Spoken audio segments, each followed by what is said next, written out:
The Archive of Ashes, Part 1. It started like any other Monday in Wilmer, the kind of place where the air smells like dry grass and secrets don't stay buried for long. At 3:17 a.m., dispatch received a call from a jogger who'd noticed smoke pouring from the roof of the old municipal records building. By the time firefighters arrived, the blaze had eaten through half the structure. It was a fire that should have made the front page and been forgotten the next day. Just a short circuit in an aging fuse box, they'd say. But then they found the body. In the rubble of what used to be the basement archive, a charred corpse lay sprawled next to a half-melted steel cabinet. No ID, no wallet, no fingerprints left to lift. Just bones, blackened skin, and the stench of something that didn't feel accidental. The fire marshal's report mentioned accelerants, gasoline, possibly lighter fluid, soaked through the floorboards. The short-circuit theory fell apart like soggy paper. The fire had been set, deliberately, professionally. And the dead man? Nobody reported him missing. 3 days later, a tall man in a brown coat stepped off the Greyhound bus that stopped twice a week in Wilmer. His name was Dr. Charles Harlan. He wasn't law enforcement, wasn't FBI, wasn't even from around here. He was an independent criminal analyst with a reputation for solving the kind of cases that made seasoned detectives squirm. Towns didn't call him. They didn't have to. He always seemed to know exactly when and where to show up. Dr. Harlan's mind was a machine. Not poetic, not romantic, surgical. He saw patterns where others saw chaos. And when he walked into the scorched wreckage of the archive, his eyes didn't linger on the ashes. They searched for what wasn't there. He wasn't alone. Trailing behind him, carrying 2 coffees and a folder she'd dropped twice already, was a woman in her late 20s. Ella Mercer, fresh out of a criminal psychology program and insistent on calling herself an investigator. Dr. Harlan called her the assistant.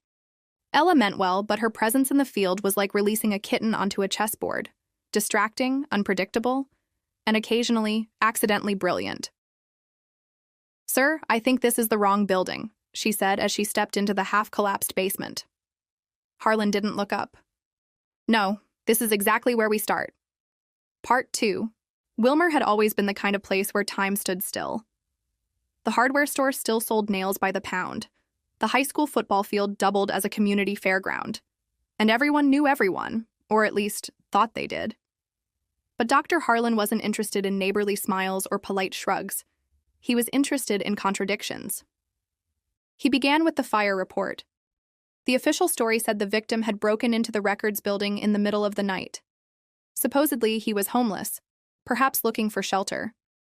But that didn't explain the cut security feed, or the missing box of documents logged just days before the fire. Ella read the report out loud while they sat in the booth of Wilmer's only diner, where the blinds were always half closed and the coffee always tasted slightly burnt.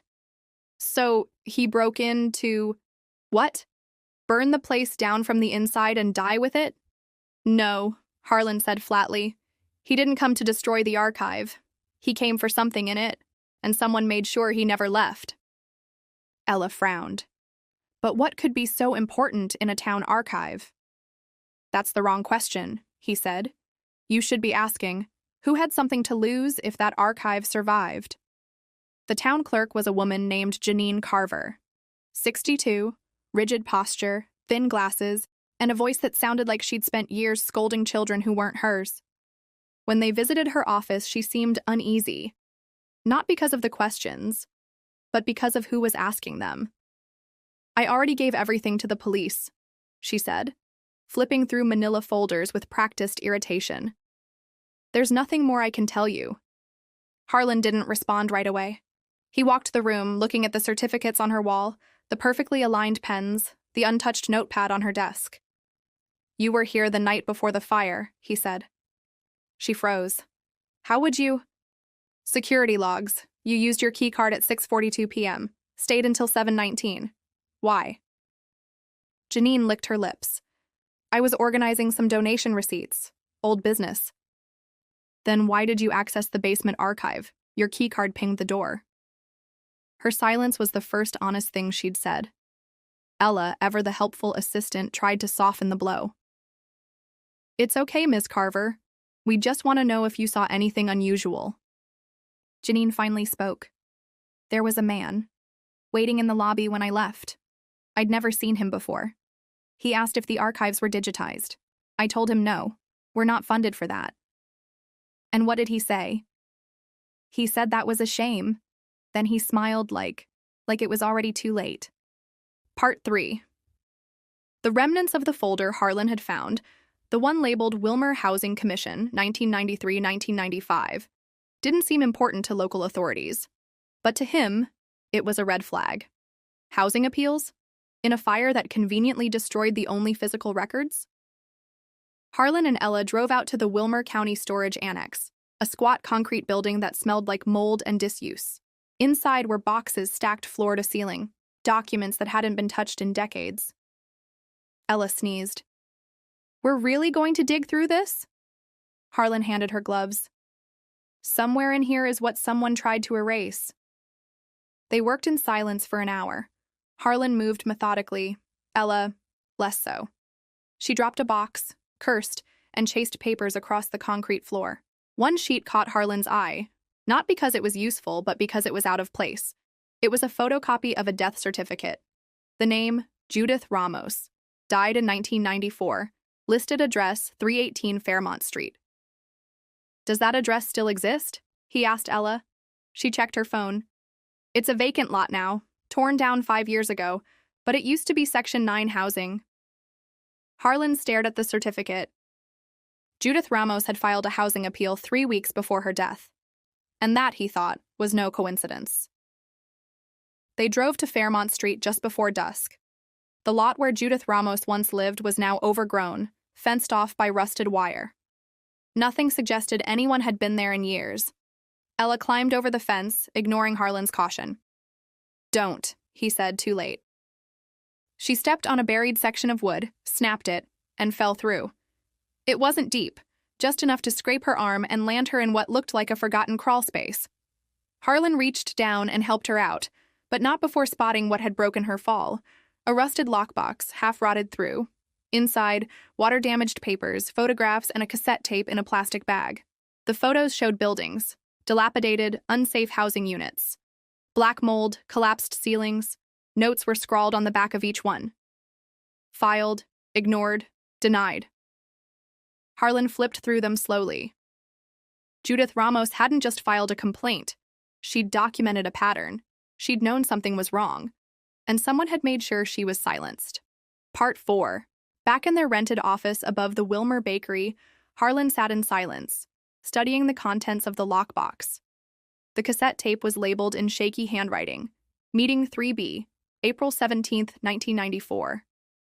He cleaned it, inserted it into an old player they'd borrowed from the library, and pressed play. The tape crackled, hissed, and then voices. If we approve those units, we're liable. You understand that? The structural reports alone, they'll never see the reports. We stamp the appeals as insufficient. No one digs deeper. A pause. And Ramos? She's one tenant. She'll shut up or she'll be evicted. She's already filed a second complaint. Another pause. Then she'll have to disappear. Ella covered her mouth. They're just saying it. Like it's routine. Harlan didn't flinch. Because it was. He wrote down the names mentioned on the tape. 2 were already dead. 1 had moved out of state. The 4th, John Kepler, current city manager, still in office. Looks like we have a meeting to schedule, Harlan said. Ella, eager to prove herself, decided to visit City Hall alone the next morning to request building permits and council meeting minutes from the mid-90s. It was supposed to be a simple task. It wasn't. The clerk gave her a folder. Ella didn't check it until she was already halfway down the steps outside. Inside, she found documents she was already supposed to see, a recent contract between the city and a private waste disposal firm. A name stood out, Marlowe and Finch Logistics. She rushed back to Harlan. This wasn't what I asked for, but... He grabbed the file, scanning quickly. Marlowe and Finch is a front company, he said. They've been involved in municipal fraud cases in 3 other states. Their specialty is hiding money, usually through dummy cleanup projects. Ella frowned. So, What were they cleaning up here? That, Harlan said, is what someone didn't want you to see. An hour later, the clerk who'd handed her the wrong file was gone. On personal leave. No explanation. No contact. Ella's mistake had just exposed a new layer. Part 5. They noticed it on the drive back from City Hall. A black SUV, 2 cars behind. It changed lanes when they did. Slowed down when they turned off the main road. Followed them for almost 10 minutes before disappearing into a gas station parking lot. Ella turned in her seat. You saw that, right? I did, Harlan said, calm as ever. They weren't trying to be subtle. Think it's Kepler? No. Kepler's careful. This feels like someone else. Someone outsourced. They drove in silence after that. The windows felt thinner, the town smaller, the truth closer, and more dangerous. Back at their office, Harlan spread out everything they had so far. The housing complaints, the tape, the dead woman, the fire, the wrong file. Patterns began to emerge. The original complaints, he muttered, were sent to an oversight committee. That committee was dissolved in '96, quietly, without documentation. Ella pointed at a name buried in one of the older memos. What about Walter Dempsey? He signed 2 of the denial letters. Harlan nodded, and then disappeared from public record in '97. No tax filings, no death certificate, not even a relocation. He just vanished. Ella paused. What if he didn't vanish? What if someone made sure he disappeared too? They found Walter Dempsey 3 towns over, living under a different name. Paul Drayton, retired, living in a trailer park near the county line. He looked older than his years, with yellowed eyes and a tremor in his left hand. He didn't ask who they were, just invited them in like he'd been waiting 20 years for the knock on the door. You're here about Ramos, aren't you? He said, before they said anything. Harlan nodded. You were part of the committee. You signed the denials. I didn't know what they were doing. Not at first. I was just a rubber stamp. By the time I realized, I'd signed off on 3 evictions and 2 cover-ups. And when you spoke up? I didn't. Dempsey looked down. I ran, changed my name. Figured if I stayed quiet, they'd leave me alone. They... He looked at them, eyes watery. Kepler was just the tip. The real players were higher up. Developers, lawyers, people who saw low-income housing as a liability. And Judith Ramos? She got too close. She documented the mold, the wiring, the lies. She thought going public would fix things. He shook his head. She didn't understand. In this town, some truths don't bring justice. They bring fire. Part 6. Her name was Naomi Geller, a regional investigative reporter who DI made her name exposing a sheriff's office cover-up 6 years prior. Harlan had followed her work for years. If anyone could help them take what they'd found and turn it into something unignorable, it was her. They met in a coffee shop 2 towns over, away from Wilmer's eyes. Naomi was smart, skeptical, and not easily impressed. Harlan laid out the evidence. The fire, the tape, the housing documents, the reemergence of Walter Dempsey. Ella added details, almost nervously, trying to present the findings with some kind of structure. Naomi listened. She didn't speak until the end. That's a hell of a theory, she said, folding her arms, but it won't hold in court without hard evidence. We're not aiming for court, Harlan said. We want the story out. You have reach. We have proof. Work with us.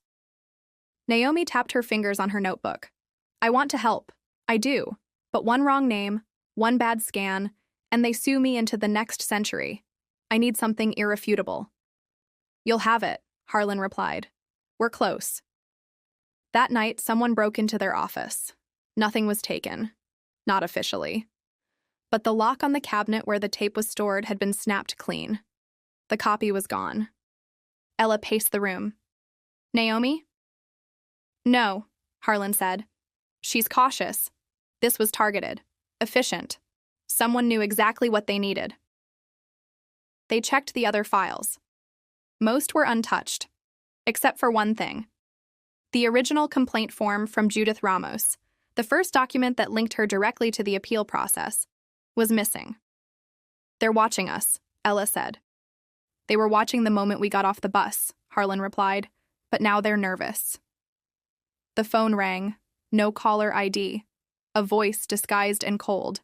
Stop digging, or next time it's not your paperwork that disappears. Click. Ella stared at the receiver. What do we do now? She asked. Harlan calmly began packing his satchel. We keep digging, but we change the rules. Part 7. It started with a headline. Consultant or con artist? The questionable history of Charles Harlan.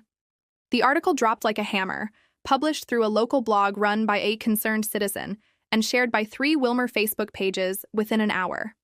It accused Harlan of faking credentials, doctoring evidence, and misleading law enforcement in a previous case. It referenced half-truths, distorted timelines, and one retracted testimony from 6 years ago. Ella was livid. This is garbage, all of it, and they're eating it up. Harlan, meanwhile, didn't blink.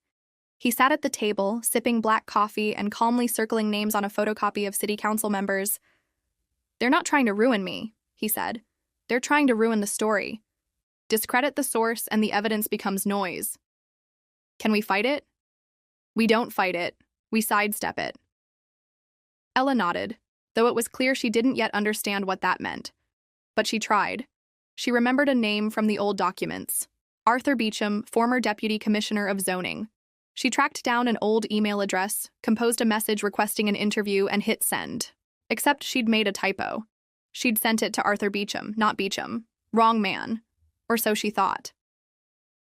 2 days later, a physical letter arrived at the post office box they'd rented. Typed. No return address. I know what you're chasing. I used to work alongside the real Beecham. I have papers he hid. He was scared. I was too. But it's time. If you want to see them, come alone. It gave a time, a place. An old service garage off a rural road. Late evening, no witnesses. Ella hesitated.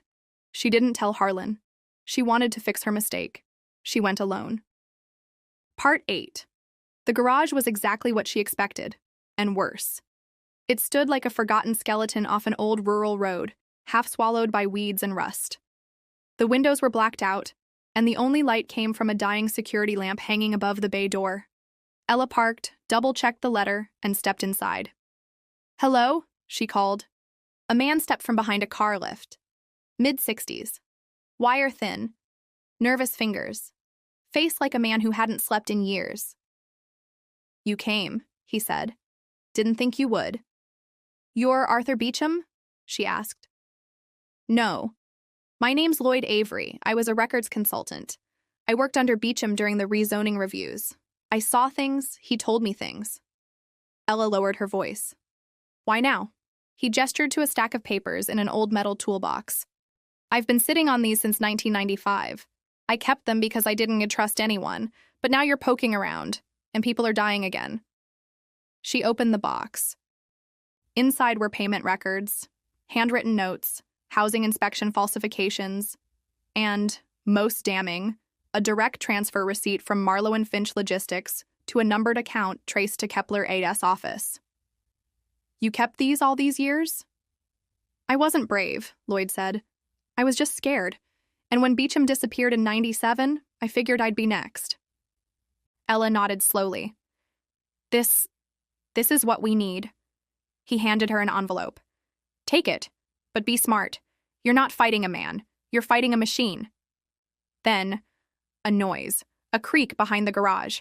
Lloyd's eyes widened. Get out. What? They followed you, he whispered. I'll cover. You run. Ella turned, envelope in hand, and sprinted into the darkness. Behind her, something metal crashed. A shout, then silence. She didn't look back. Part 9. Harlan knew something was wrong the moment he returned to the office and found Ella's car gone, her phone on the desk, and her laptop open to a GPS pin. The coordinates of an abandoned garage. He was out the door before the screen dimmed. The drive was short but tense. Country roads in Wilmer didn't have lights, just shadows, just silence. When he arrived, the place looked empty. But something was off. The side door was cracked, Inside, papers were scattered. One of the drawers on the toolbox was open, and on the floor, a smear of red. Not much, just enough. He called out, "Ella!" A soft sound answered, the creak of an old shelf shifting in the dark. Then, "Over here!" She emerged from beneath a workbench, eyes wide, coat torn, a deep scratch across her shoulder. "I'm okay," she said before he could ask. "I got the documents. He gave them to me." "Lloyd?" She nodded slowly. "I think they got him." Harlan knelt beside her. "Did anyone follow you?" "I don't know. I didn't stop to check." He took the envelope from her trembling hands. Inside was everything Avery had promised: memos, receipts, and a typed summary of what Beecham had discovered before he disappeared. "This," Harlan said, "is the first nail." Ella wiped blood from her sleeve. "What's the second?" He stood, scanning the room. "We go public, not just to Naomi, to everyone." "But how?" He looked back at her, calm and razor-focused.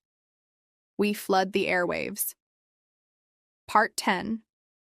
They waited until 2:17 a.m. It was the hour of least resistance, Harlan said, when radio frequencies were quiet, when most people slept, and when noise could travel far without being noticed too quickly. In the basement of the bakery, next to the humming of a broken freezer, they set up a shortwave transmitter. Harlan had assembled it piece by piece over the past 2 days, sourcing components from pawn shops and surplus stores. The plan was simple: read the documents live, uninterrupted, and untraceable. Transmit the names, the payments, the signatures, and the tape. He cleared his throat, adjusted the mic, and began. "This is not a message from any official agency," he said, voice even. "It is a message from the last surviving records of a story that has been buried, sometimes literally, for nearly 3 decades. Ella sat nearby, watching him read. He recited the details with no emotion, no dramatic flourishes, just facts, one after another, clinical, devastating. He read excerpts from the housing appeals, transcripts from the audio recordings, descriptions of the payments, the threats, the deaths. Then came the names: Ramos, Beecham, Dempsey, Kepler, Morrow, and then silence. He ended with one final line. "If I disappear after this, let the facts remain louder than my name." He shut off the transmitter. Nothing happened at first. No sirens, no knocks at the door, just static. But by morning, the story was already spreading. A few amateur radio listeners had recorded the whole thing. One had posted it to a conspiracy forum. Another uploaded it to a podcast feed. By noon, local media had picked it up. By nightfall, it had gone national. And then came the call. Walter Dempsey had been found dead in his trailer. Alone. Official cause? Heart failure. But Harlan didn't believe in coincidences.